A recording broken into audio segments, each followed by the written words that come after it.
Hola, ¿qué tal? Hoy es lunes 17 de abril del 2023 y estamos dando la reunión de repaso para el primer parcial que se va a llevar a cabo mañana, así que les doy la bienvenida a estudiantes de Cátedra de Salud Mental de la Escuela Superior de Medicina, dependiente de la Universidad Nacional de Mar del Plata. Bueno, mi nombre es María Clara Areta, estoy a cargo me desempeño como profesora titular de la materia y ahora van a ingresar para compartir este encuentro el profesor adjunto, que es el doctor Aymar, y el JTP, que es el magíster Hernán López Morales. Bueno, hoy preguntan ustedes, mañana preguntamos nosotros. Las preguntas las voy a necesitar que me las vayan diciendo porque ahí está Hernán. Gracias, Hernán. Hola chicos. Porque yo si no, a ver, comencemos. Les decía Hernán que hoy preguntan ellos, mañana preguntamos nosotros. Preguntas. Sí, había una de Daira. Si pueden preguntar oralmente es mejor para mí, pero bueno, hagan como puedan. Sí, había una pregunta que tenía que ver con... ¿Lo podés formular, Daira, o la lee el doctor, el magíster? ¿Me escucha? Sí. Bien. No, yo lo que tenía en mente iba a ser con casos clínicos, tipo, se presenta la guardia paciente desorientado, científicamente no recordando su apellido, por ejemplo. Y nosotros tenemos que saber que es un oligofrénico o un frenasténico. No, frenasténico y oligofrénico no, porque todavía no vieron esos síndromes. Nosotros les vamos a tomar lo que vimos, ¿no? No, pero en el... sí, vos pusiste antes en el chat, en el chat si era con conceptos o ABP o ABG, pequeñas viñetas. Sí, es mixto. Algunas son preguntas conceptuales de definición y otras son así lo que hemos trabajado en las diferentes áreas, tanto en el teórico como en el práctico, como está en la bibliografía. Es mixto. Bien, ¿y es de opción múltiple o va a haber... Es de opción múltiple. Ah, bien, gracias. De nada. Ahí está Marcos. Hola Marcos, ¿cómo te va? Hola, buenas tardes, ¿cómo andan? ¿Cómo anda María Clara? Bien, gracias. Bueno, estábamos esperando las preguntas que nos hicieran sobre las dudas que tuviesen. Les decía a Marcos que hoy preguntan ellos, mañana preguntamos nosotros. Preguntas. Profe. Sí. Del capítulo 7... ¿Quién sos? ¿De quién sos? Paula. Ah, sí, Paula. Del capítulo 7, del texto de elaboración del pensamiento, asociación de ideas, que es justo de la semana 5. Juicio, raciocinio e imaginación no entraría porque no se trató en el teórico, ¿no? No. Solo elaboración del pensamiento y lo que vimos de ideas también en el teórico. Ideación de pensamiento e ideación muy por arriba, casi nada. Lo que vimos. Bien, solo lo que se abarcó en el teórico. Sí, lo que se abarcó en el teórico y lo que en el teórico se citó como bibliografía, ¿verdad? Bien, pero... tomando la bibliografía, no lo que solamente se dijo en el teórico, sino con lo que el teórico implica la bibliografía. Gracias. De nada.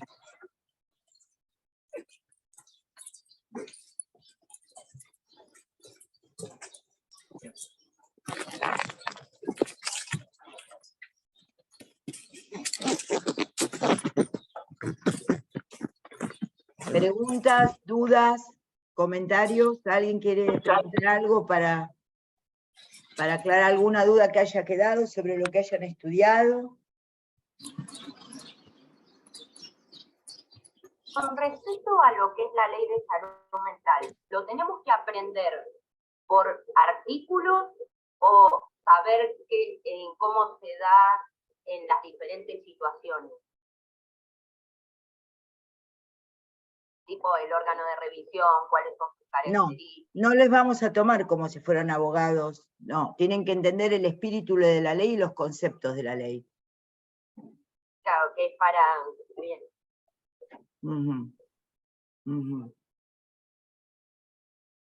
Bien, hay dos preguntas sobre conciencia. ¿Quieren retomarlas, Hernán y Marcos?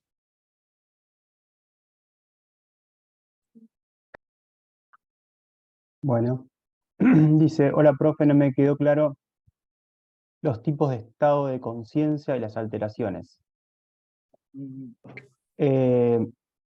Tipos de estado de conciencia y alteraciones, Héctor, básicamente sería lo mismo, ¿no? O sea, lo que querés consultar ahí es cuáles son las alteraciones en el estado de la conciencia. No sé si querés responderme por el micrófono, así entiendo un poco más la pregunta.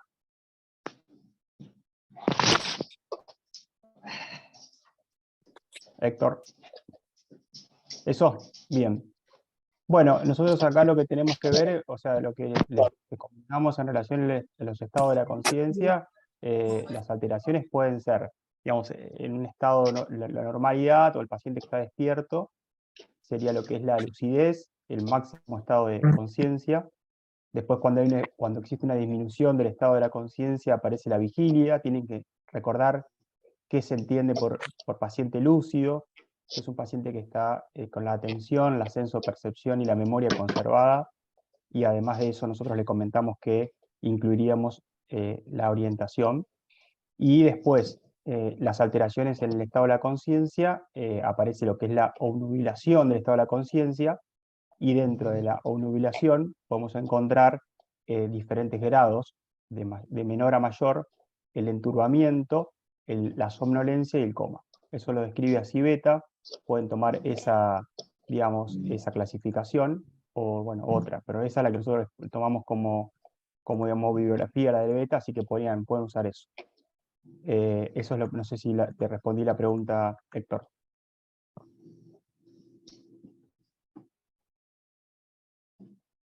Bárbaro. Y después la otra dice, buenas, profe, tengo dificultades para tener el concepto de estrechamiento de conciencia, ¿es un cuadro agudo o crónico?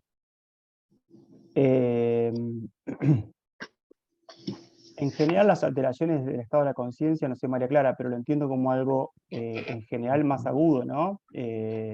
O sea, son alteraciones de tipo agudo, o sea, el paciente, digamos, por algún motivo se altera la conciencia, se entra en este estado de, como decía recién, obnubilación, y después sale de ahí, no es que es un estado... Bueno, puede ser que un paciente esté en coma durante mucho tiempo, ¿no? Ustedes pueden ver que hay pacientes que están...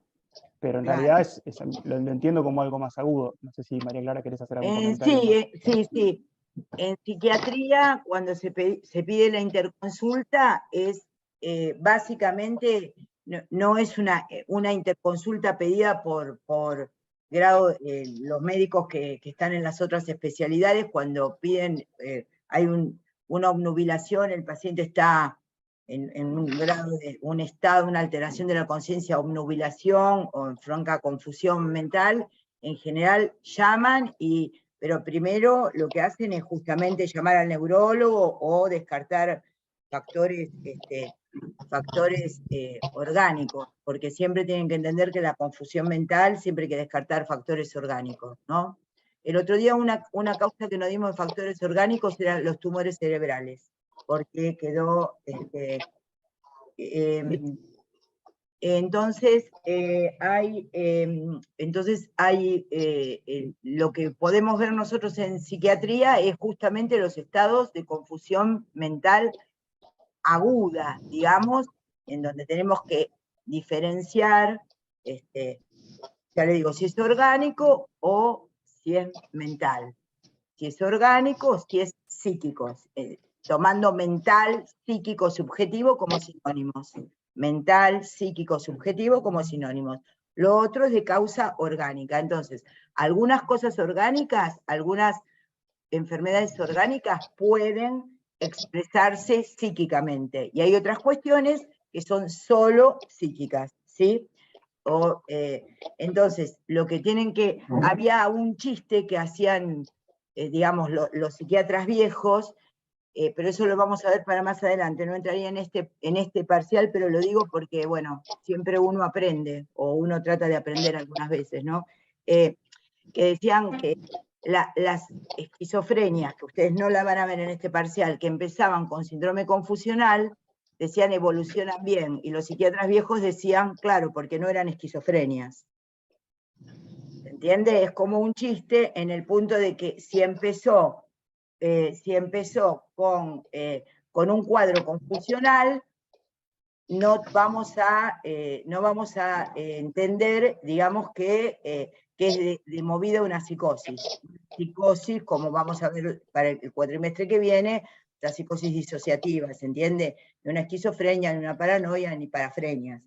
Entonces los síndromes confusionales, cuando el doctor dice agudo, claro, después, si el paciente está en coma, ¿no? En coma, en general nos llaman así, no es un paciente psiquiátrico. Uno podría decir que el paciente que atiende el psiquiatra, que atiende el equipo de salud mental, está vigil o lúcido.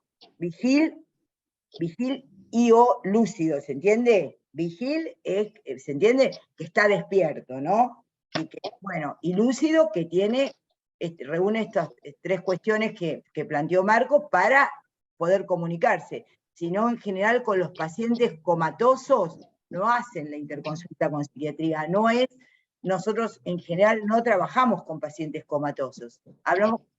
Trabajamos con pacientes que puedan hablar o tengan dificultad para hablar, o puedan comunicarse o tengan dificultad en comunicarse. Pero ese es el ámbito en donde nosotros habitualmente trabajamos. No trabajamos con pacientes en coma. Entonces, esa es la cuestión con respecto a los estados de alteración de la conciencia.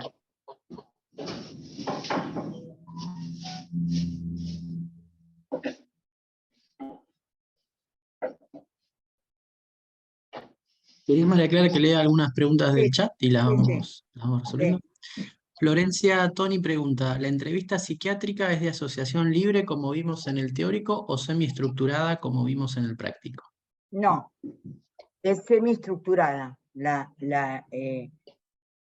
entrevista psiquiátrica. En el teórico, por ahí se deslizó algún lapsus, o como es oral y yo intervengo y ustedes me van interviniendo, que me parece muy bien, para eso es, ¿no? Lo dialogal. Lo que es de asociación libre es una entrevista psicoanalítica, que es otra práctica. El psicoanálisis es una práctica, la psiquiatría es otra práctica. La entrevista psiquiátrica es semidirigida, semiestructurada, sí, no quiere decir que sea totalmente estructurada, porque hay entrevistas psiquiátricas que son estructuradas porque les dan, los que hacen sobre todo cognitivismo, les dan al paciente un cuestionario para responder. En ese punto sería totalmente estructurada. Y puede ser un psiquiatra quien lo haga. Entonces tiene que llenar como si fuera entonces está, digamos que la entrevista psiquiátrica es semiestructurada, la entrevista psicoanalítica es la asociación libre, promueve la asociación libre. Entonces, promueve la asociación libre. También es muy útil que dentro del campo de la psiquiatría, para mí son mucho más útiles las consultas médicas, porque la pregunta sería, ¿y cómo debe ser la entrevista para los médicos generalistas? Por un lado, estructurada, porque la pregunta de ustedes, está muy bien la pregunta hecha, muy bien, y creo que quedó clara, ¿no? En psiquiatría pueden ser totalmente estructuradas para los que hacen cognitivismo o solamente medicación, y les entregan a veces hasta un cuestionario, y lo ven con el DSM-4 para ver qué tiene el paciente. Les entregan un cuestionario escrito al paciente, como mañana van a tener ustedes, un cuestionario escrito. Ahí sería estructurada totalmente. Pero sería muy útil que ustedes entendieran que en lo que corresponde al campo de lo que justamente en biología médica se llamaba interrogatorio, que ahora se dice entrevista, digamos, ustedes podrían utilizar lo estructurado que implica la clínica médica, ¿se entiende? Y también escucharan cuando el paciente habla libremente y ahí van a obtener información. ¿Quedó claro? Sí.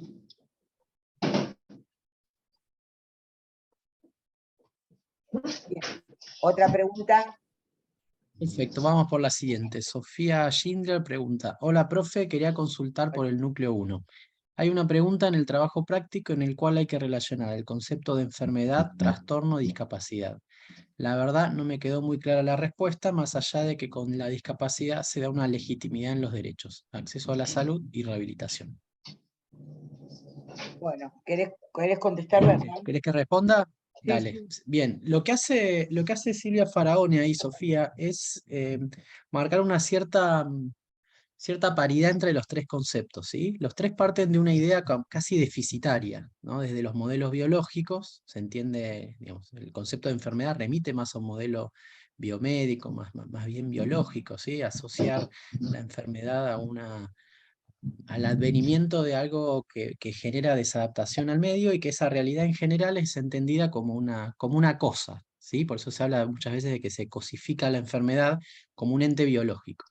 La idea de trastorno va en la misma línea, un poco más atravesada por los conceptos estadísticos, ahí es donde entran muchas veces los manuales diagnósticos, ¿no? Entendiendo el trastorno como una serie de comportamientos o de pensamientos que implican desadaptación al medio, y que esa desadaptación también es un concepto normativo, ¿sí? Comportamientos que se alejan de los promedios estadísticos.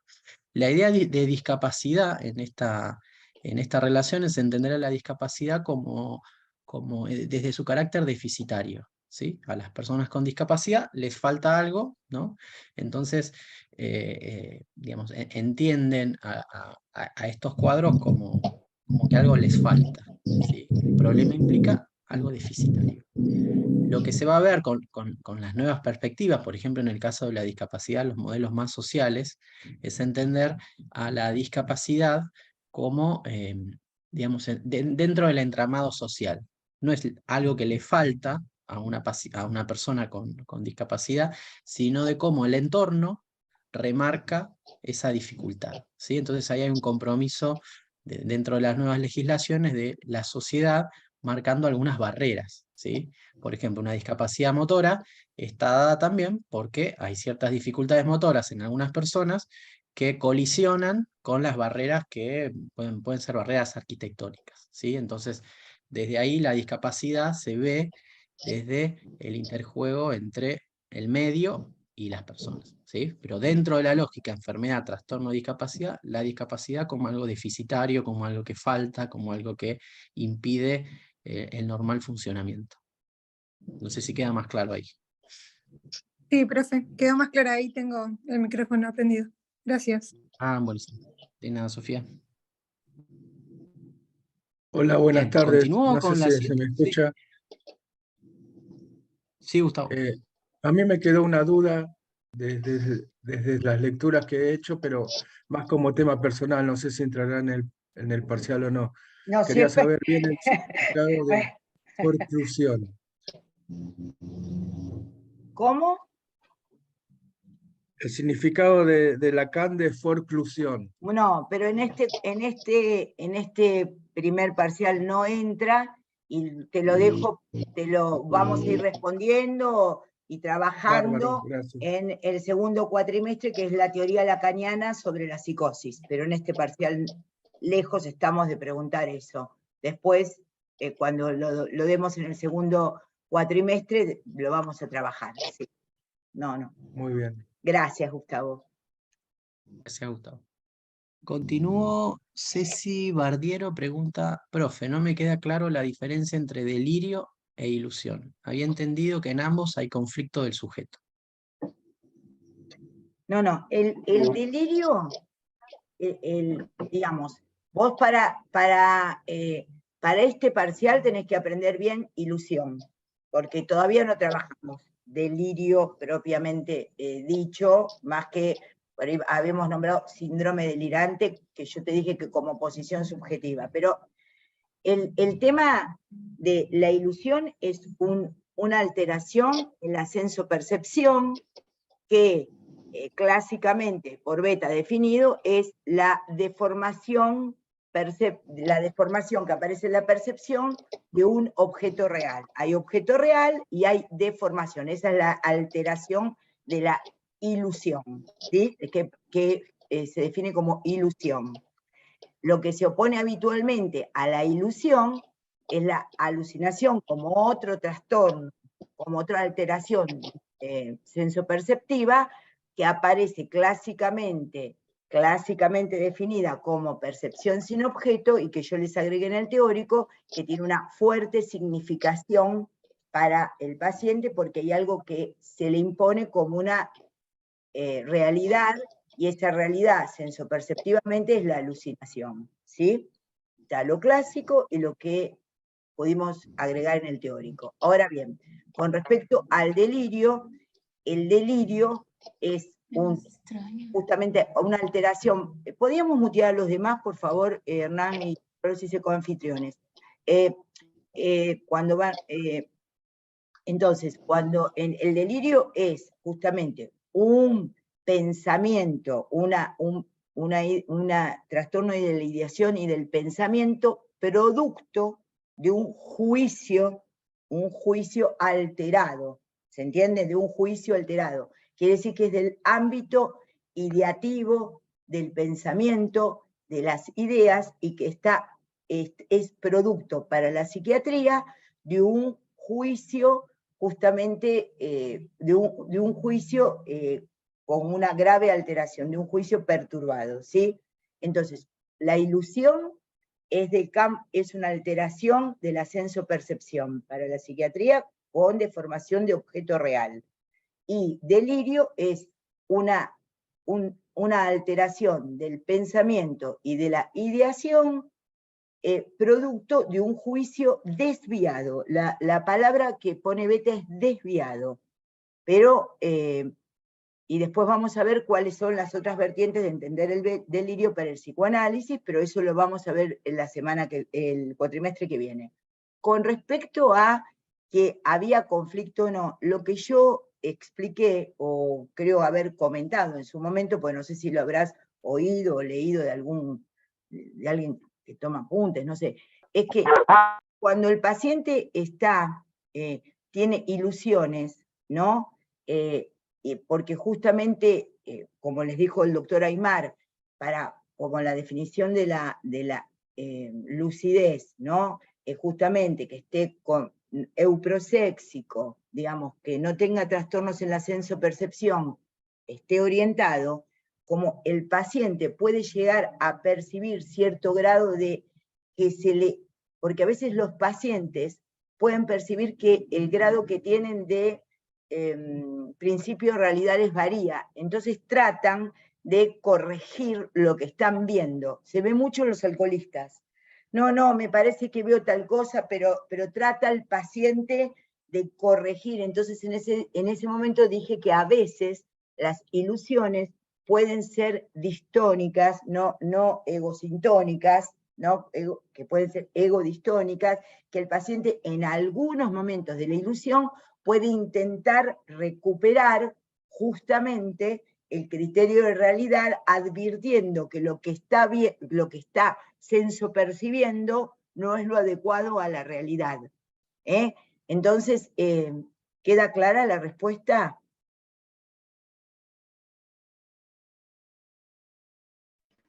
Sí, profe, gracias. Sí. Bueno, vamos por la siguiente. Profe, no me quedan muy claras las definiciones de los conceptos egosintonía y egodistonía. Bueno, son conceptos muy clásicos, esos de la psiquiatría clásica, que fueron fundamentales en mi formación.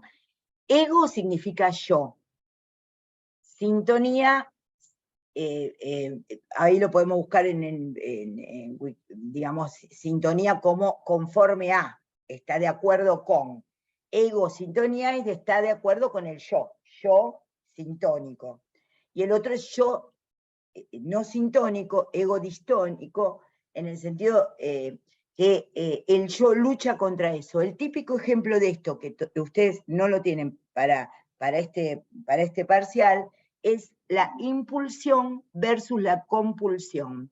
La impulsión es egosintónica, va al supermercado, se quiere comprar todo, compra todo, y en ese momento está muy bien haciendo eso, que es un acting, pero que es una impulsión, y está egosintónica, de acuerdo con el yo, no le produce ningún conflicto. Versus la compulsión, que se ve en el neurótico obsesivo, en donde, por ejemplo, tiene que levantarse para verificar si apagó la cocina o el gas, y se levanta, pero en todos esos momentos siente alto nivel de conflicto y de disconformidad y de displacer. La egosintonía implica que va para el polo placentero. La egodistonía implica que va para es la acción o lo que esté sucediendo con un polo displacentero. Eso es egosintonía y egodistonía, ¿sí? ¿Es egosintónico? No es egosintónico, ¿se entiende? Y la impulsión y la compulsión, que son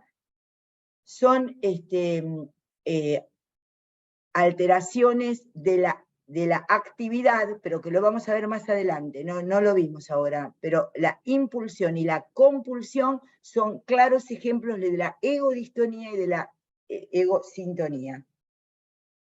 Bueno, gracias, Florencia. ¿No?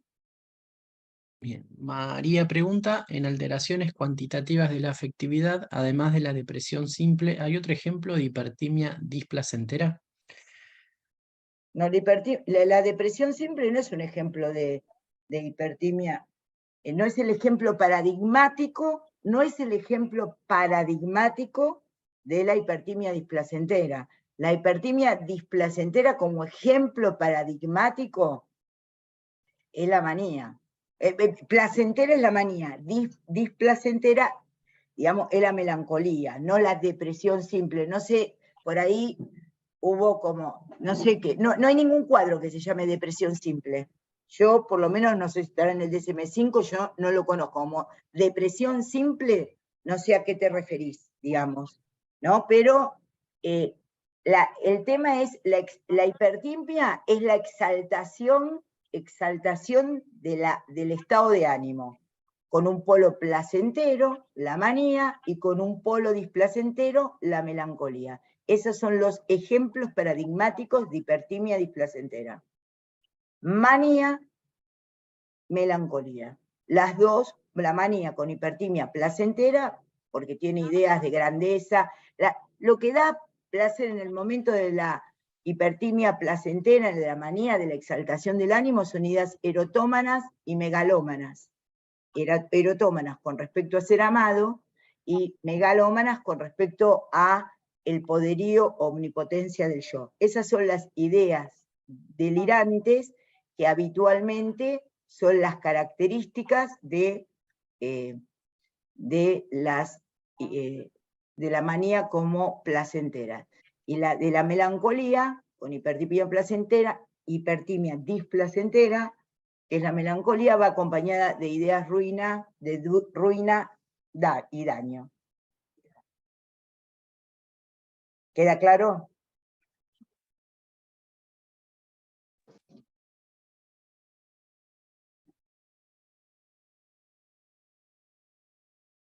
Más adelante vamos a ver, en el otro cuatrimestre, cómo hay algunos psiquiatras que cuando, y Beta lo toma así, cómo toman que los estados a veces de la timia son causa de idea delirante. Es toda una discusión en psiquiatría, si la idea delirante causa la timia o la timia causa la idea delirante, pero es todo un debate dentro de la psiquiatría, un debate.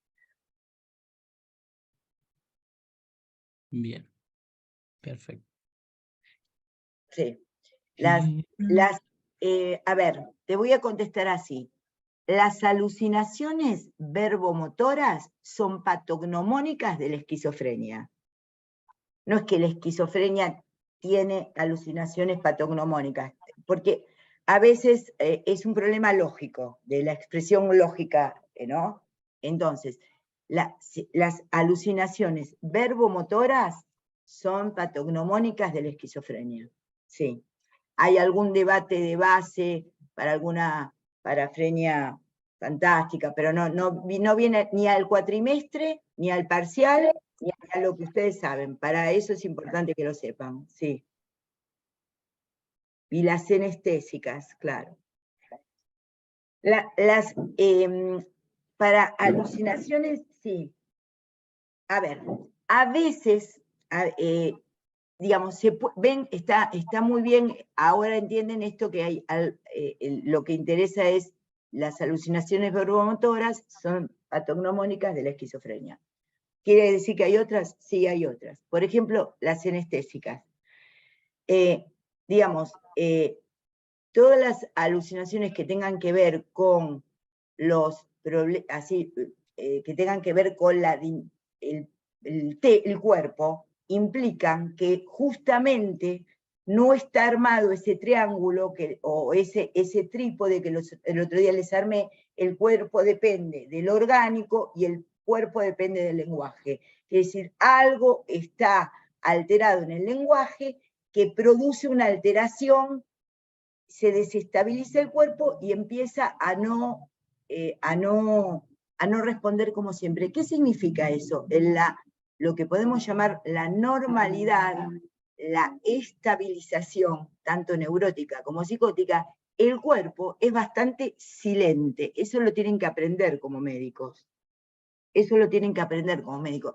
Nadie anda suponiendo que anda mal del colédoco, o nadie anda suponiendo que en el riñón no está captando bien el potasio o el sodio. Eso no lo tenemos ni a nivel de la sensación, ni cómo está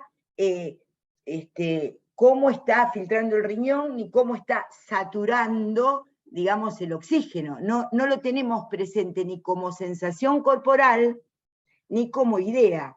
Si está la idea, se llama idea hipocondríaca, que no tienen esas ideas por ahora en este.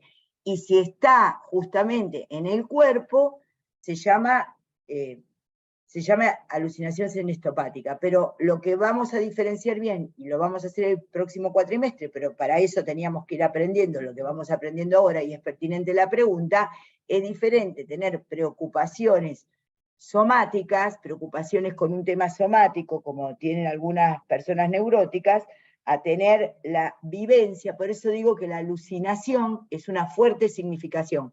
Por ejemplo, también se ve yo le he visto, Marcos, no sé si vos las has visto, trabajando en clínicas psiquiátricas de hace 40 años, he visto adultos mayores deteriorados por una demencia que suelen tener esas ideas, esas casi, digamos, alucinaciones senestopáticas, en el sentido de que siento que no moví el intestino, que no defeco con normalidad, bla, bla, bla. Entonces explican todo eso y puede, o la idea ya más delirante, digamos, idea delirante sobre el cuerpo, que es, bueno, tengo gusanos, hay que hacer, dicen que tienen gusanos en el cuerpo, que no defecan bien, que hay que hacerles enemas. Eso se ve habitualmente como una idea, pero a veces tiene que ver como un trastorno de la sensopercepción también. No sé si quieren agregar por ahí para aclarar, Hernán y Marcos.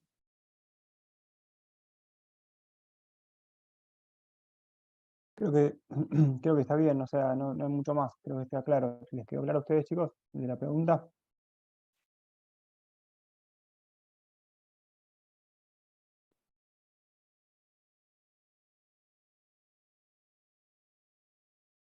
No veo la respuesta, pero entiendo que sí. Entiendo que sí, sí. Continúo con Sí, una pregunta sí, de sí. Dolores Miguel. Hola, me quedó en duda si síndrome frenestésico es lo mismo que oligofrénico, y también si dentro de esos síndromes el débil mental es el que nombran como fronterizo. Bueno, nosotros no hablamos en ningún momento los teóricos de eso, pero puede ser de temas bibliografía que hayas consultado, ¿verdad? Probablemente cuando estudiaste de beta, cuando da los ejemplos con respecto a la atención, a la voluntad, pone síndrome frenasténico, ¿no? O, sí, vamos a tomarlo como síndrome de oligofrenia, sí, que es que el otro día hablamos, que es una insuficiencia, no llegan a adquirir los niveles cognitivos de conocimiento necesarios para llegar al percentilo de la normalidad intelectual cognitiva, que habitualmente, obviamente que uno sabe cuán inteligente es una persona por cómo habla, ¿no? Cómo habla, cómo actúa, eso es así. Lo que pasa es que a veces se toman test particulares, ¿no? Que los toman los psicólogos, test particulares. Me acuerdo del Raven, Hernán, ¿no? Que es un test viejo, pero que se usaba. ¿Se sigue usando? Se sigue usando, sí, no es el de inteligencia que más se use, pero ¿Cuáles es se usa ahora rápido, más? económico. Y ahora se usan más los de Bachelor, el Ah, WISE. ajá, ajá. Ya es que creo que es la quinta El edición. Bachelor modificado debe ser, Bachelor modificado, sí, no los viejos Bachelor, ¿no? Sí, sí, creo que es la versión, sí, el WISE. No Claro. avanza tanto como el de niños, el Mm, WIS, que creo que ya va claro, por el la WIS. cuarta o la quinta, pero son todos los de bien. Bachelor. Bachelor. Bueno, muy bien. Ahí cuando se toman test, que no los toman los médicos, ni los indican los médicos, sino tiene que ser un psiquiatra o un psicólogo que indique eso, habitualmente lo que se decía que el nivel, el coeficiente intelectual que tiene que ver con una numeración que obtiene el test y la edad del paciente, da un cociente, que es un coeficiente, que es un cociente entre edad cronológica y edad mental, que es un cociente intelectual, y se decía que de 80 a 100 es lo habitual, digamos, ¿entiende? Y menos de 80 aparecen los trastornos, podríamos llamar de debilidad mental, y de más de 100 son las personas que dan en ese resultado, en esos test, un coeficiente mental mayor de 100. Eso sería para los test que no tienen que ver ni para nada con ustedes como médicos generalistas, porque eso o lo indica el psiquiatra o lo indica el psicólogo y lo toma el psicólogo, ¿sí? Pero la oligofrenia o frenastenia la tomamos como sinónimos. ¿Te parece bien, Marcos, no? Sí, perfecto. Sí, Bien. coincido. Una salvedad, digamos, son conceptos que hoy tal vez no se usan tanto, hoy digamos, se utilizan más como para hacer referencia a causas biológicas o genéticas, ¿sí? Y se reserva la idea de retraso mental, ¿no? En los casos en los cuales hay, por ejemplo, falta de estimulación apropiada, ¿no? Imagínense niños que no fueron estimulados en el lenguaje y no sé, y O que 20 comen niños más poco, por grandes, ejemplo, o que o que comen comen poco. poco. Claro, porque Ujú. las proteínas son Las imprescindibles situaciones de, para que hablemos. exacto. Digamos, las malnutriciones proteicas, ¿no? Se suelen llamar los estados de deprivación, ¿sí? Donde no estuvieron expuestos a estímulos necesarios. Por eso habitualmente hoy no se usa tanto oligofrenia o frenastenia, porque remite en general a un modelo que siempre entendía la debilidad mental o el retraso mental como fenómenos biológicos, ¿no? La biología del cerebro. Hoy no se desconoce obviamente eso, pero a la luz de ver situaciones en las cuales lo que fallan son situaciones de estimulación, ¿no? La necesaria estimulación para el desarrollo de algunas habilidades, se reserva más la idea de retraso mental para incluir, digamos, esos otros cuadros. Pero sí, tal cual lo trabaja Beta, frenastenia y oligofrenia son tomados como sinónimos. Una pregunta, perdón que interrumpa. No, pero ¿quién sos? Dolores, Dale. no tengo cámara. No tenés cámara. Entonces, claro, dale. lo que yo quería entender, porque mientras los leía, la verdad es que no me hacía la idea porque no lo tengo asociado a nada. Ahora entiendo que habla más de una insuficiencia o como una disminución mental, por decirlo de alguna forma. No, pará. Insuficiencia es teniendo en cuenta el desarrollo el desarrollo psíquico, llamar insuficiencia de una función, bien, ¿no? Bien. Porque, sí, no sé cómo lo habías dicho de una manera que no sonaba. A ver, entonces, Dolores, ¿qué? No entiendo bien qué sería, porque en la Es parte que de no lo orientación, vimos. claro, No lo y vimos no me lo puedo todavía. imaginar. No sé, debe estar en algo que están leyendo, no lo vimos, ¿cómo lo van a saber? No lo vimos, se los podemos explicar, pero no entra en este parcial, ni lo vimos. No Listo. vimos síndrome frenasténico o oligofrénico. Lo que pasa que es así, miren, nosotros les tenemos que enseñar psicosemiología y les tenemos que enseñar una cierta nosografía para operar ustedes como médicos generalistas. ¿Qué problema tenemos? Que en cuanto no es un problema de la cátedra o de nosotros, es un problema epistemológico. En cuanto nosotros les empezamos a enseñar funciones psíquicas, lo que les decimos, y lo que aparece en Beta y en todos los libros de psicosemiología, es a qué síndrome o cuadro nosográfico corresponde. Pero la persona que está estudiando, digamos, si yo te digo, vamos a hablar en química del problema sodio-potasio, y yo te digo cómo aparece, y aparece en el libro la insuficiencia, cómo aparece en la insuficiencia, si hay una hipopotasemia o hay una hipercalcemia, y te digo, en tal enfermedad, en tal otra o en tal otra, claro, vos estás estudiando y hay que relacionarlo, pero siempre cuando uno estudia tiene una variable ligada a una variable libre. ¿Se entiende? Hay una variable que es una constante que está aprendiendo y lo tiene que asociar con algo que no sabe. Entonces aparece esa dificultad, pero está bien que aparezcan estas preguntas, porque por lo menos han leído, ¿se entiende? Pero no dimos nunca retraso mental, no lo dimos nunca, pero claro, aparece en Beta para las alteraciones de las funciones, efectivamente. Pero ¿entendés? Damos psicosemiología y nos faltan los síndromes, pero no podemos dar los síndromes sin dar psicosemiología. Entonces aparece esto, están muy bien las preguntas, gracias. No sé si quedó claro. De los que están nombrados a lo largo de estos capítulos que fuimos leyendo, oligofrénico ya está, lo descarto. Está también nombrado el delirante, confusional, esquizofrénico, demencial, excitación No es psicomotriz. que vos lo descartás, Dolores sos, ¿no? Dolores, sí. Dolores, no lo descartes, incluirlo en lo que no sabés y vas a aprender. Uno no descarta lo que no sabe, uno lo incluye como pregunta en esta materia y en todas las asignaturas. Entonces, está bien, mañana van a dar un parcial, no es sobre oligofrenia y todavía los síndromes, ¿por qué hacemos un corte ahora y les tomamos el parcial? Porque ahora vamos a integrar lo que de psicosemiología vieron para empezar a ver síndromes, clínica y articulación entre las funciones que vimos. ¿Por qué creen que mañana les tomamos el parcial? Porque dejamos de ver, falta un poquito de pensamiento, juicio, un poquito de pensamiento, juicio, ideación, que lo vamos a ver el próximo lunes, pero no es que lo saco, no, lo dejo como pendiente. Lo dejo como pendiente porque es lo que vamos a seguir trabajando. Pero ahora el corte es esto, funciones psíquicas, ley de salud mental, los puntos que tienen planteados. Pero, ¿entendés? Siempre pasa lo mismo. Uno va a aprender, si vos aprendés inglés y te enseñan after temporal never futures, ¿no? Y vos tenés que hacer la condicional, muchos sabrán inglés porque están aprendiendo inglés también en la facultad, ¿verdad? Entonces uno tiene que decir, bueno, ¿cómo armo la primera oración?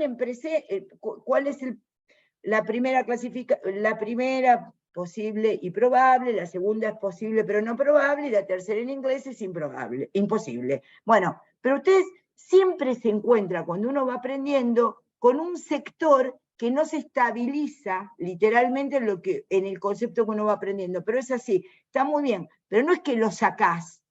No, mañana no vamos a tomar oligofrenia porque no dimos retraso mental.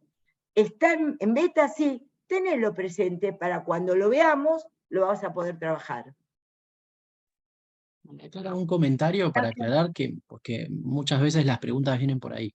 Si bien, por ejemplo, no vimos las características bien descriptivas de, por ejemplo, un síndrome confusional, sí sepan bien, y esto sí vimos en prácticos, que muchas veces para explicar alguna función psíquica recurrimos y lo comparamos con alguno de los cuadros. Y esto, por favor, no Claro, dejen de saber algunos porque si ejemplos. algún Exacto. síndrome vimos en el primer cuatrimestre, es síndrome confusional. ¿Por qué? Porque lo necesitamos para entender lo orgánico y lo psíquico, para entender las causas, para entender la conexión entre el cuerpo y el organismo. Si un síndrome vimos en el primer cuatrimestre, síndrome confusional. Ese sí, lo vimos porque como ustedes van a ser médicos y médicas generalistas, es el primer síndrome que tomamos y lo vamos dando como ejemplos en la psicosemiología. Exacto. Además hay muchos ejemplos de beta, por ejemplo, no vimos esquizofrenia, pero sí sabemos muy bien que las alucinaciones verbomotoras son patognomónicas de la esquizofrenia. Preguntas de ese estilo puede haber preguntas del estilo de cómo algunas alteraciones psicopatológicas de la atención o de la conciencia son esperables ver en determinados cuadros clínicos, ¿sí? Insisto, no vamos a pedir descripción de esos cuadros porque obviamente no los vimos, pero sí esas articulaciones que son necesarias porque las trabajamos tanto en prácticos como en teóricos. En todos los prácticos habían preguntas relacionadas a cómo se manifestaban esas funciones en los diferentes cuadros. ¿Sí? Esa aclaración simplemente para que Y acá, no dejen de prestarle atención.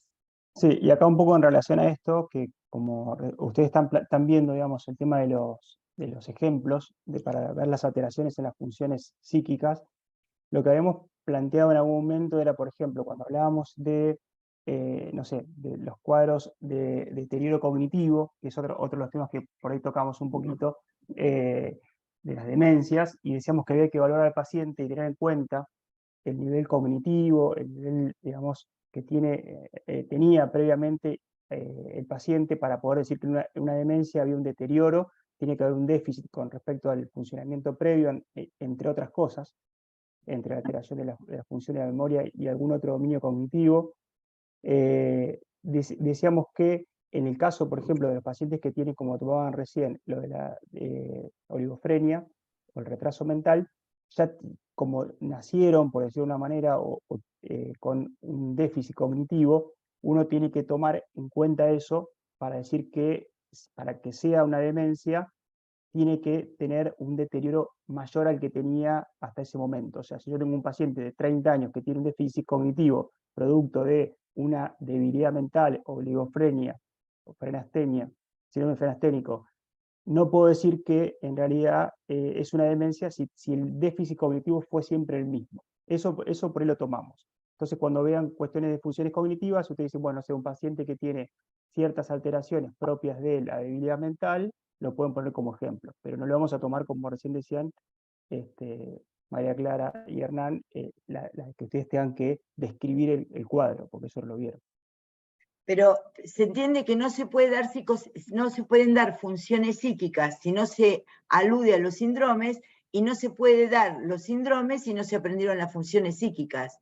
Así que hay una conexión con los síndromes, ¿se entiende? O con algunas nosografías, por ejemplo, la palabra esquizofrenia, pero mañana no van a tener que ver la tríada de Bloiler de la esquizofrenia, eso para el próximo cuatrimestre, para el próximo parcial.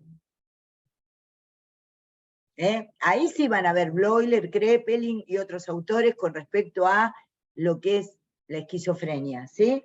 Pero sí tienen que saber que de la esquizofrenia, que está alterada la sensopercepción, está alterado el pensamiento, está alterado el juicio. Entonces, ¿y cómo se expresa eso? Mediante el lenguaje. Bueno, y ahí nos detuvimos, pero sí, sensopercepción, que está alterada en la esquizofrenia, pensamiento y juicio, lo tienen que saber. Después está también alterada la actividad, pero lo vamos a ver cuando veamos esquizofrenia, pero cuando les dimos sensopercepción, juicio, como juicio desviado, digamos, y pensamiento, síndrome delirante, bueno, eso lo tienen que saber porque eso ya está articulado, porque es inarticulable. No se puede inarticular las funciones psíquicas, ¿no?, de lo que aparece en las patologías.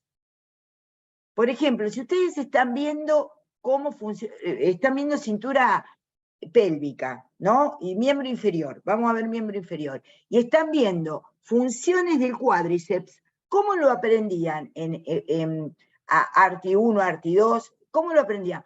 ¿Qué función tiene el cuádriceps? Bueno, extensión, ¿no?, bla, bla, bla. ¿Dónde a veces se ve alterado? Y por ahí justamente veían la patología, digamos, veían que puede verse alterado, yo qué sé, en los casos de polio, por ejemplo. Bueno, no vieron polio, bueno, pero ya eso lo van aprendiendo. Siempre se aprende parcialmente, se aprende de a retazos, nunca se va en totalidades aprendiendo. Uno va aprendiendo lo que va aprendiendo, tomando algunas cosas y sabiendo lo que no sabe, que también es aprender. Pero siempre la idea de la carrera es esa, articular. De la currícula innovada es articular, que sea integradora. No que ven la normalidad, después ven la patología, no. En todas las materias es así, en esta también. Entonces, cuando vimos las funciones psíquicas, vimos sus alteraciones, y sus alteraciones constan en síndromes establecidos. Eso sí, lo tienen que saber.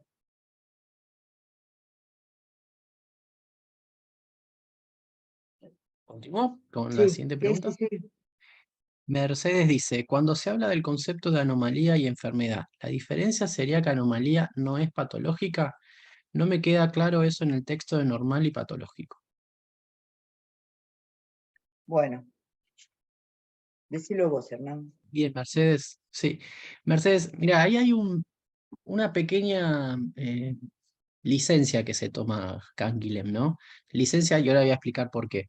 Cuando él trata de entender el concepto de enfermedad, siempre lo entienden en algo, en el sentido de que es algo que adviene, es algo que ocurre, ¿sí? Y reserva el concepto de anomalía como lo congénito. Bajo ese sentido, la enfermedad y lo patológico siempre es algo que ocurre, ¿sí? Por eso es que lo diferencia del concepto de anomalía. Cuando uno lee el texto, sí, digamos, Canguilhem insiste en que lo anómalo no es en sí mismo patológico, aunque se puede tratar, va a decir él, digamos, que se pueda tratar una anomalía, digamos, eso Por lo ejemplo, una resalta. persona que tiene más de 120 o 130 de coeficiente mental no es normal, es anómala. ¿Por qué? Porque no cumple la regla. Pero, bueno, se llama, antes se clasificaba así, inteligencia superior a la normal, inteligencia superior, bueno, y según, pero ves, ahí es anómalo, pero no es enfermedad. ¿Por qué? Porque es lo no habitual, es el ejemplo correcto, ¿no? Que ahí, pero esto, volvélo a explicar bien, porque esto va, así que volvélo a explicar bien, Hernán. Sí, vuelvo a hacer lo mismo. En principio es importante la diferencia entre anómalo y anormal, ¿sí? Es compleja la diferencia, pero lo fundamental es siempre entender que lo anómalo siempre es en comparación a algo, a una norma preestablecida, ¿sí? Por ejemplo, el coeficiente intelectual. Exacto. Mientras que lo anormal siempre es algo en comparación a los otros y a uno mismo. Si uno puede decir esto es anormal, porque es un estado patológico que es diferente al que tenía cuando uno se enferma, no sé, de una bronquitis o tiene una crisis de ansiedad. ¿Sí? Es patológico también y es anormal en comparación a mi estado previo al advenimiento de una enfermedad respiratoria, por ejemplo. ¿Sí? Entonces, eso en principio, diferencia entre anomalía y anormal.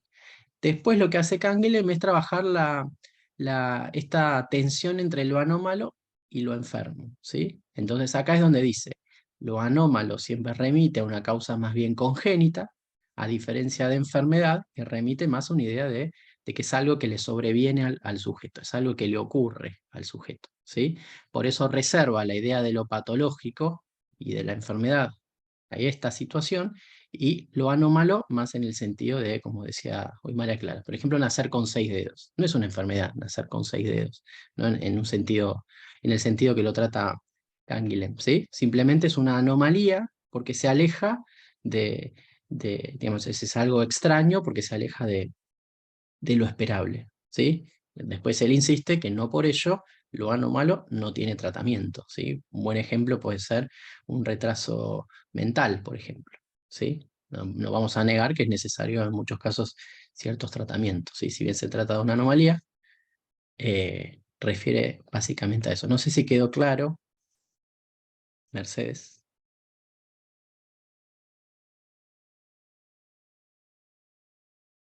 Bien, no sé si, bueno, no sé si es que sigue estando Mercedes o no. Bien, traten de, si hacen algunas preguntas, estar relativamente presentes para después contrastar si lo entienden o no. Ah, bien, perfecto. Ahí leí Mercedes. Perfecto. Si les parece, entonces, ¿continuamos o tienen alguna duda de esto que explicamos recién? Bien, bueno, continuamos. A ver, me perdí un poco.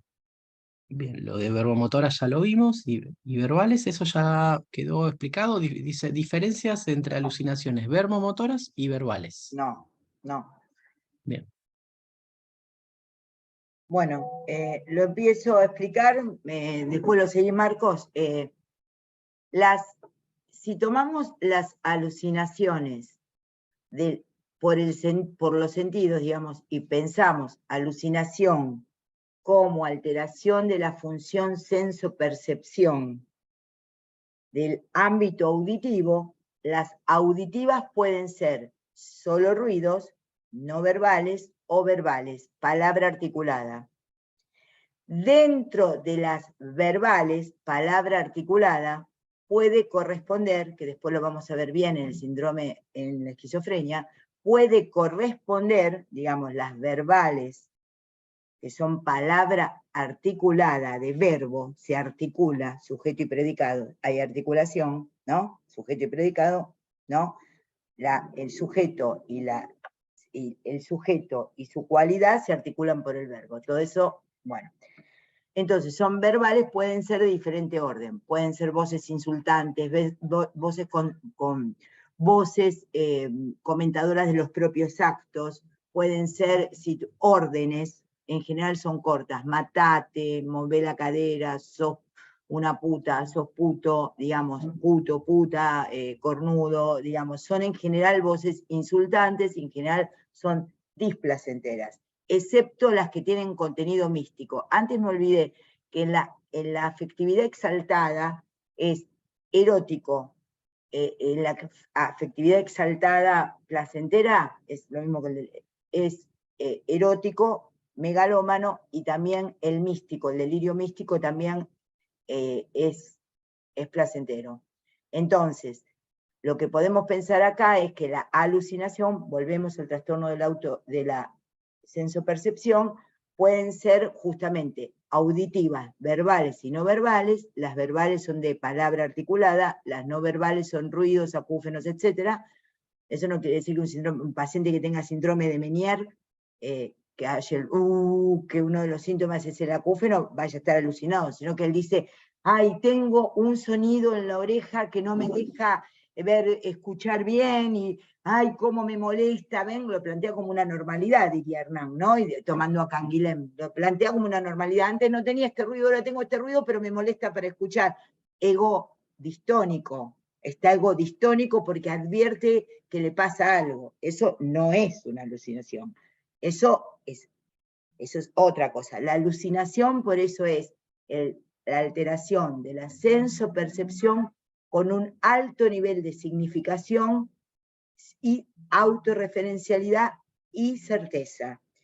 Entonces, la alucinación verbal puede, articulada como palabra, porque es articulada como palabra, puede generar un fenómeno que es el movimiento de la boca respondiendo o repitiendo lo que se escucha. Entonces, mientras que el paciente alucina, alucinación verbal, puede tener movimientos en la boca verbomotora. Ahora bien, ustedes dicen, ¿cómo se diferencian en la clínica? ¿Cómo diferencia el psiquiatra esto en la clínica? Que en la entrevista, porque nosotros no tenemos ningún aparato para detectar alucinaciones, en la entrevista nosotros podemos advertir que el paciente está alucinado verbalmente porque está, por ejemplo, muy ausente, mirando para abajo y como mirando con una dirección determinada a algo en donde puede hacer, por ejemplo, un movimiento de cabeza o puede moverse como que alguien lo llamó, eso es muy común, ¿no? Y vuelven a dar vuelta la cabeza, ¿no? Entonces, pero cuando esos son movimientos, o que el paciente diga, la voz me está diciendo que me tengo que ir de la sesión. Me voy a ir de la sesión porque, no, ya me lo está diciendo la voz, ya me lo está diciendo, me lo están diciendo, no, me voy a ir, o por ahí dice, no, ahora me tengo que ir porque ya me están llamando. ¿Ven? Esa es una expresión. Hasta ahí, en la historia clínica se pone alucinación verbal. ¿Por qué? Alucinación verbal, ¿por qué? Porque el paciente está diciendo en el lenguaje, con alguna actitud corporal, que está alucinado y que oye voces. Ahora bien, cuando oye voces, pero también mueve la boca, que es una corroboración patognomónica de que oye voces, ahí se llama la alucinación verbal se llama verbomotora, motora de los labios, no motora del resto del cuerpo. ¿Me expliqué? Auditivas, verbales y no verbales. No verbales, ruidos, sirenas, canto de gallo, a veces, etc. Verbales, articulación de la palabra, órdenes, insultos, voces comentadoras de los propios actos. ¿Cómo lo refiere? Si lo refiere en el lenguaje, voy porque la voz me lo dice, lo hice porque la... ¿Pero por qué hizo tal cosa, fulano? Porque la voz... Y bueno, ¿qué quería que hiciera? La voz me lo dijo, la voz me lo mandó. Bueno, entonces, porque sentí la voz, yo qué sé. Por ejemplo, me acuerdo de un paciente que hizo un primer brote esquizofrénico, que tendría unos 14 años, una hebefrenia, lamentablemente, y que él estaba haciendo los deberes del secundario y iba a la cocina y le decía a la mamá, ¿qué querés? ¿Qué querés? Y la madre le decía, me acuerdo que se llamaba Juan Domingo, me acuerdo cómo se llamaba, épocas remotas, Juan Domingo. Entonces, ¿qué querés, mamá? Y la madre le decía, no te estoy llamando, no te estuve llamando, volví a hacer los deberes, se levantaba e iba, ¿no? ¿Y eso por qué? Porque oía que la mamá oía la propia voz. Entonces, eso ven cómo se infiere. Hay una sobre pensamiento deductivo. Hay una pregunta sobre pensamiento deductivo que no quedó respondida, ahora que digo infiere. ¿Ven ahí cómo se infiere que tiene alucinaciones auditivas, verbales? ¿Me explico o no? Che, hagan alguna seña. Sí, no. ¿Sí? Bueno. Sí, profe, sí, obvio. Bueno, entonces ahí, por ejemplo, en ese ejemplo se ve claramente cómo oía que la mamá lo llamaba y él iba. Eso no es verbomotora, eso es alucinación verbal. Verbomotora sería, si él lo llama, le dicen Juan Domingo y él está diciendo, y ahí él le responde a la voz o repite lo que la voz le dice. ¿Quedó claro? Entonces, la alucinación se puede ver traslucida en el lenguaje porque el paciente lo dice. Me voy a levantar porque la voz me lo indica. En la acción porque el paciente cumple la orden de la acción o no la cumple. ¿Me entienden? Se pone un aparato de... Nadie usa ya radio, pero los teléfonos se los ponen así para calmar la voz en el oído. Eso es típico también. Eso es típico de las alucinaciones verbales. Pero solamente son verbomotoras cuando aparece el fenómeno de que con la boca habla, repite o responde a la voz que siente en la cabeza, o de afuera que le hablan. En esto del pibito fue terrible la evolución que tuvo, tremenda, porque iba al Nacional Buenos Aires ese pibe. Quiero decirles con esto que ahí se ve claramente lo que les estamos diciendo, ¿no? Un chico que es capaz de entrar al Colegio Nacional Buenos Aires, que es un colegio prestigiosísimo dependiente de la Universidad de Buenos Aires, en en la ciudad de Buenos Aires, que es prestigiosísimo, a los 13, 14 años tomó esto y bueno, un devenir catastrófico, y empezó con esa alucinación. Su nombre le venía como voz. Ahí está clarísimo el ejemplo, ¿no? Marcos, Hernán. Sí, sí. Sí, muy claro, muy Perfecto. claro. Bien. Si, no, Si querés, sí, no, perdón, era para continuar con las preguntas, sí, pero lo de sí. deductivo falta. O no sé, no Sí, te entendí quería lo que hacer me una dijo. pregunta que como va en relación a esto, si querés, Sí. ¿qué es la diferencia entre las alucinaciones verbomotoras y la máquina de influencia? Así ya cerramos el tema de alucinaciones verbomotoras. Mira, miren, cuando veamos para el segundo, no cuatrimestre, para el segundo parcial, van a ver que hay dos grandes escuelas psiquiátricas que vamos a tomar, que casi nos han enseñado, que es la escuela francesa y la escuela alemana, ¿no? Pinel es el iniciador de la psiquiatría, padre de la psiquiatría, francés, y todos los autores, que voy a resumirlos no en el primero, pero sí en el más importante, Kraepelin de la escuela alemana.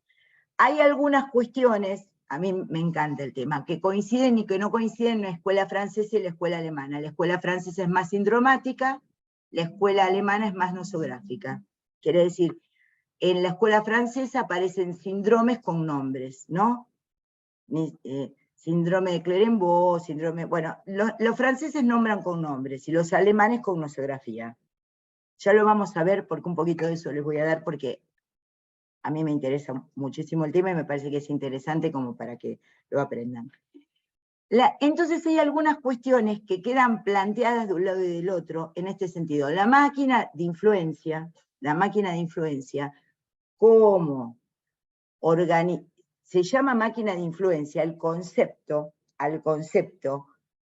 sindromático alucinatorio que describió Clerembault, que fue el maestro de Lacan, el maestro psiquiatra de Lacan, y que plantea la máquina de influencia como eso que siente el psicótico de que es manejado desde afuera. La verdad que es una idea maravillosa, ustedes piensen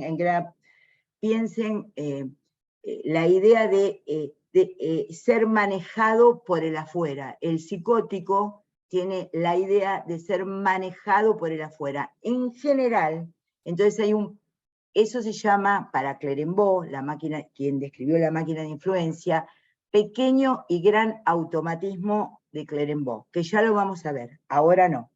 Pero son los movimientos en donde el sujeto no siente que es dueño del movimiento. Entonces está influenciado, tomado desde afuera, maquinado, influido, ¿sí?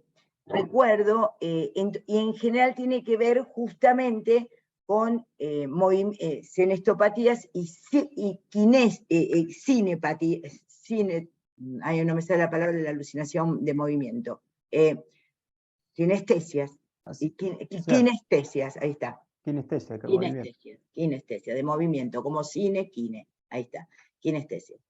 Entonces, la verbomotora está descrita más por los alemanes. Lacan hasta hace un chiste en el seminario de él, que es psicoanalista francés, y por supuesto aprendió con los psiquiatras franceses, y dice, necesitaron los alemanes, porque siempre estaban discutiendo, debatiendo ciertas ideas, necesitaron los alemanes ver la corroboración de lo que los franceses ya sabían, que era que la alucinación verbomotora era esta, la expresión bucal, oral del movimiento de la palabra.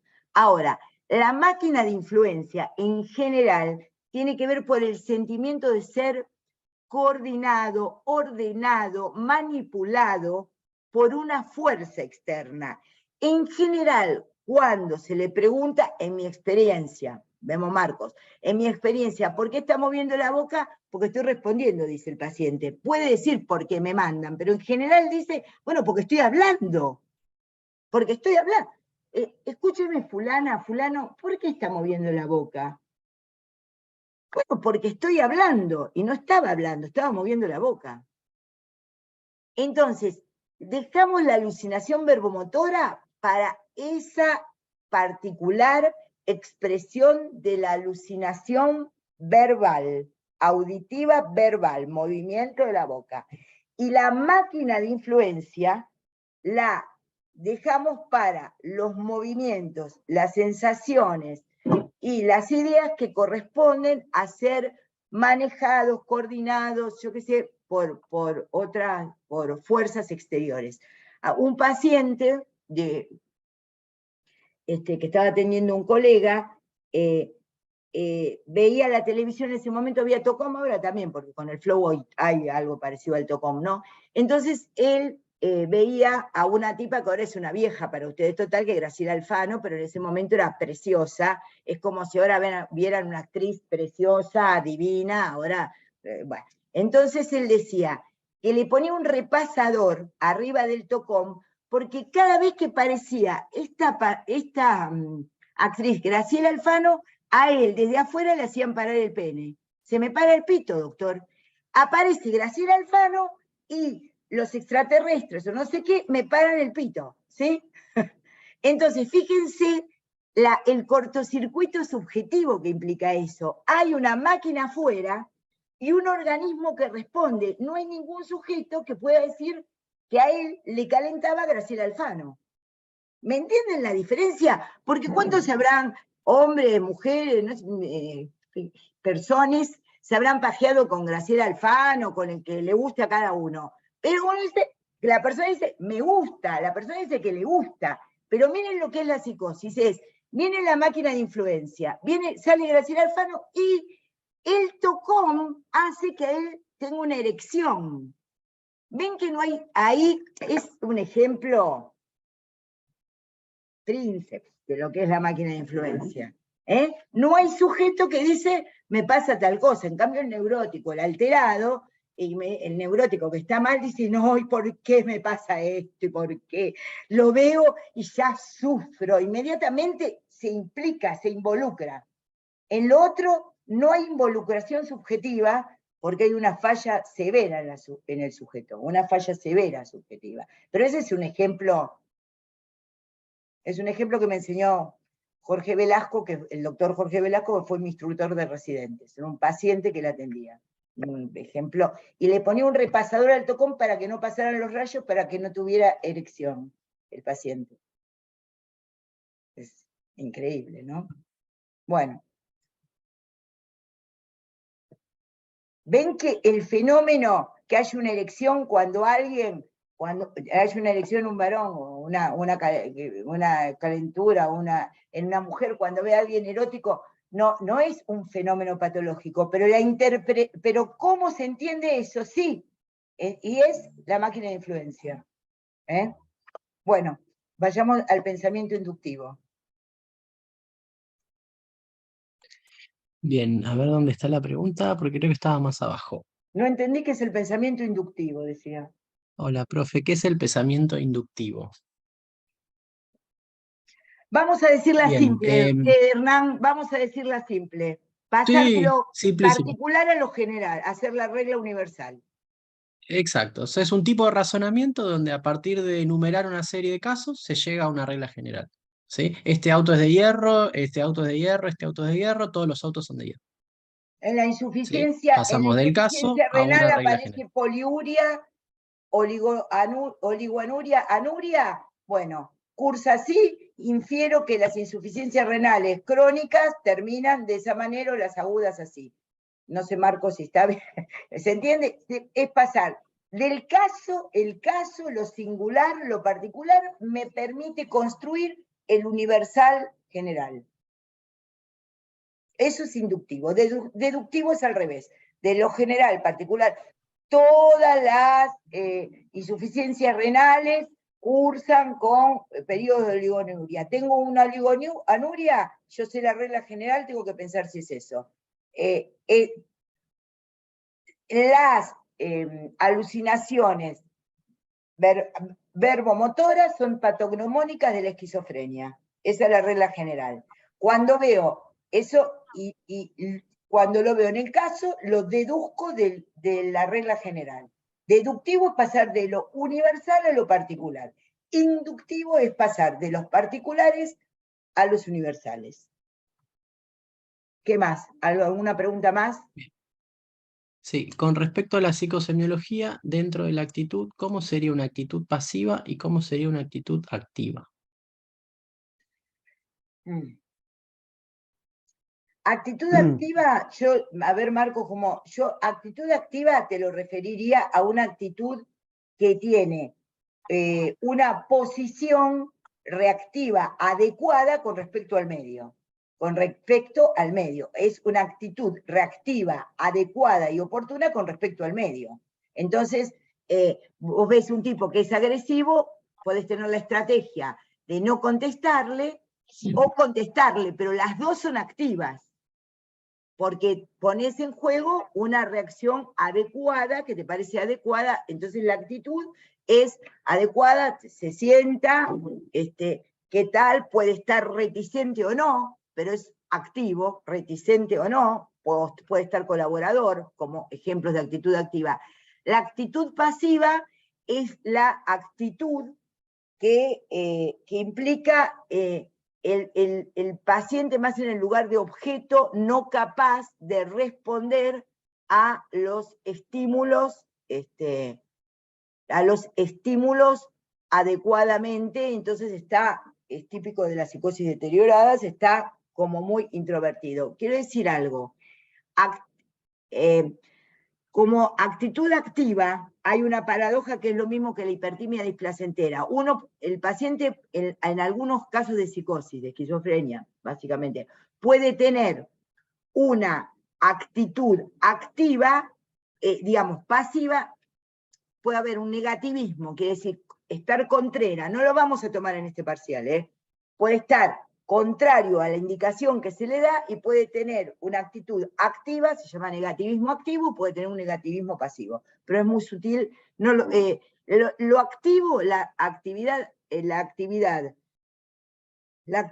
activa tiene que ver con una respuesta estratégica, adecuada, reactiva y oportuna con respecto a las reacciones. Y la pasiva es que no responde a los estímulos en forma adecuada, sino que está muy silente o quieto. Yo diría eso. No sé, Marcos y Hernán, si quieren agregar algo a eso.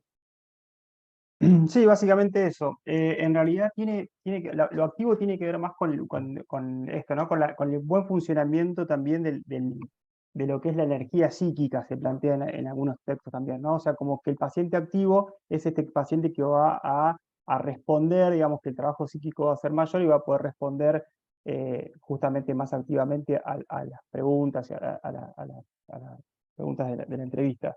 Y lo pasivo tiene que ver más que todo con una baja energía psíquica, o sea, con la dificultad de esas personas para poder también responder. O sea, muchos tiene que ver con eso, ¿no? Con la cuestión de la energía psíquica en más o en menos. Eso lo toman como activo pasivo también como otra diferencia. Por ejemplo, ustedes pueden pasar por un geriátrico, no necesariamente todos son dementes, pero los ven a las personas de la tercera edad como muy quietitos, sentados, viendo la ventana o el televisor, porque las dos cosas son lo mismo, ver el afuera. Lo que pasa que, esto se lo digo a mis colegas, el recorte fantasmático siempre es con recuadro, ¿no? Entonces el afuera es el afuera. Bueno, entonces, ahí los van a ver como quietitos, ¿no? Quietitos, ahí uno puede decir actitud pasiva. Entonces, si ustedes hacen una historia clínica de médicos generalistas, pueden poner actitud pasiva porque es el paciente que siéntese, hay que ayudarlo. No es que se opone, sino que se deja estar. No tiene una reactividad con respecto a la situación. ¿Qué otra pregunta hay? Bien, vamos a la siguiente. Profe, ¿cuándo la atención espontánea se volvería voluntaria? En el práctico habían dado un ejemplo de darse cuenta de tener las medias puestas, pero no me queda claro si en ese caso pasa de atención espontánea a voluntaria cuando se vuelve consciente o eso sería la espontánea. No sé si se entiende mi pregunta. Sí, hay otra también de atención, hay otra de trastorno de conciencia que es la mente. Sí, vayamos por esta. Perdón que tengo que entregar unos papelitos, ya estoy. Vale. Si quieren, vamos con Sí, esta. la de la Lo importante atención. de... Sí, Marcos, ¿querés comentarlo? No, dale, sí, dale, arrancaste, vale. No, que básicamente la atención espontánea traten de pensarla en el sentido de el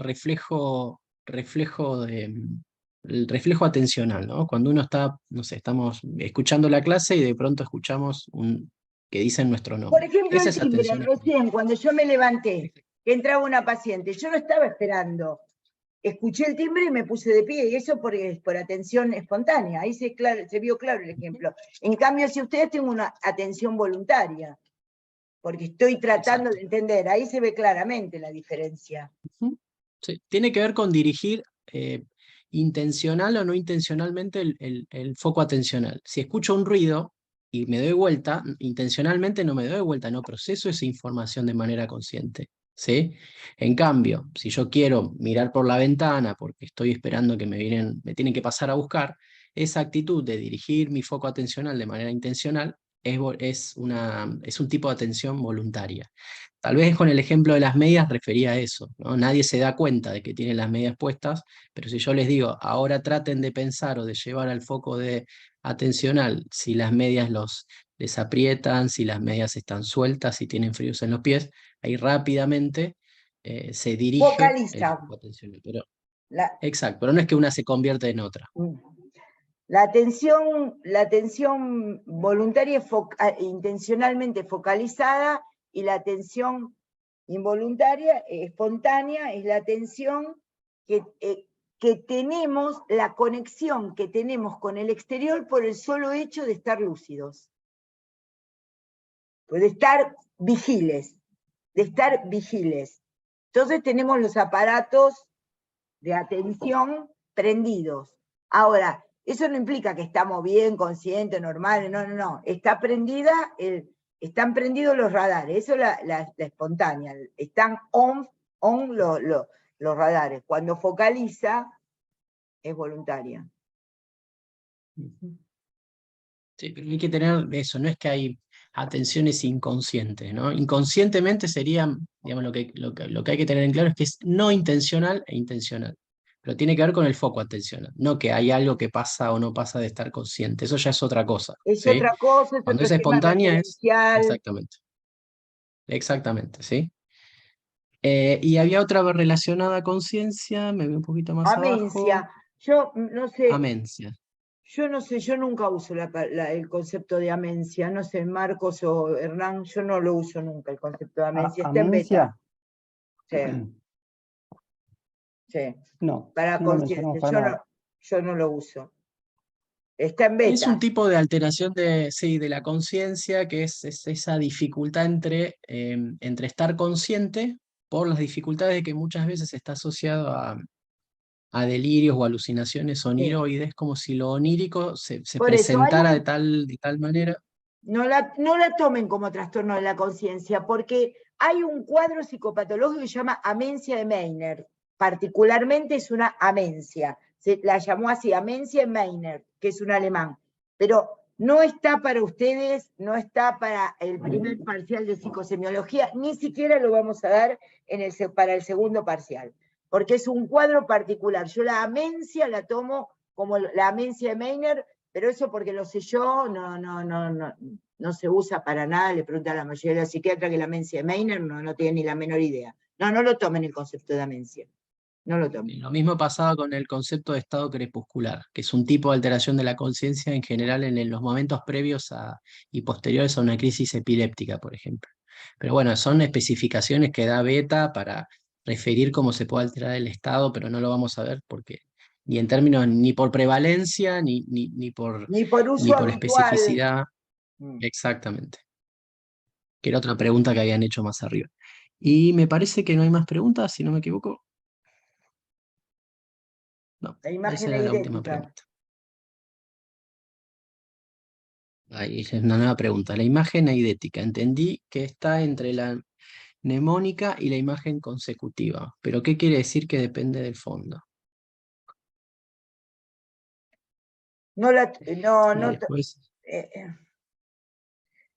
Sí, está en beta cuando hace una clasificación de las imágenes. no sé, voy a tomar beta y voy a fijarme en, decime, vos tenés la página ahí de beta. No, no lo vamos a tomar, pero te lo aclaro porque lo tengo que aclarar, pero cuando toma imagen, lo toma, para un poquito, porque... ¿Qué? Dice que es una imagen intuitiva, que se observa preferentemente en los niños y en los salvajes. Sí. Esta imagen tiene algunas semejanzas con la imagen mnemónica y consecutiva, que dice que tiene más nitidez y corporalidad de la mnemónica, pero menos que la consecutiva. Y dice que tiene una extrayección condicionada, desde el sujeto la puede proyectar mentalmente sobre cualquier parte, en especial sobre fondos lisos y grises. Bueno, está bien. Mirá, no vamos a tomar imagen eidética, pero te quiero decir esto. Las imágenes eidéticas, no lo vamos a tomar, pero las imágenes eidéticas, vos las tenés que pensar, porque él está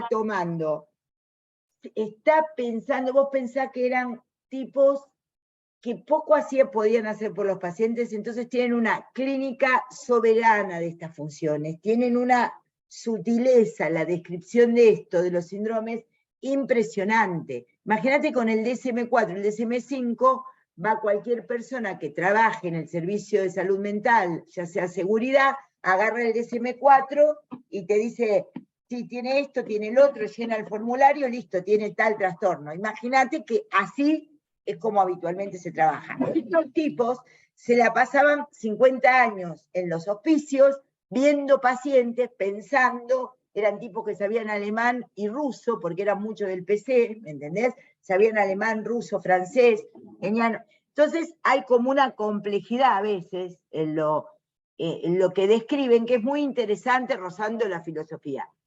Vos podés pensar lo idético, porque por eso lo diferencia así, en que no es del todo una imagen traída mnemónica, por eso es de la memoria mnemónica, sino que aparece como medio intuitiva, medio creada entre lo que se recuerda con fidelidad y lo que se crea con imaginación. Entonces estaría en el medio de esas dos cosas, la imagen eidética. Podría decirte que también es una imagen creativa del juego, ¿me entendés? Que tiene que ver con una creación, pero uno dice, bueno, tuve tal imagen, bueno, porque la recordaste del Guggenheim, del Museo Guggenheim, o porque está en el Louvre, o porque estuviste estudiando arte, y es algo que veo un cacho en la televisión y después se me ocurrió y se me ocurrió tal cosa. Entonces uno, por eso está diferenciándola de la mnemónica y de la imagen mnémica, que es del recuerdo, y lo está diferenciando de la imagen más racionalizada, porque no se escuchó, no se oía bien, pero es de la imagen más racionalizada. Es por eso, es una entre creación, entre fantasía y realidad, entre raciocinio y creatividad, ¿me entendés? Eso es esa imagen que toma, pero no lo vamos a tomar, ¿sí?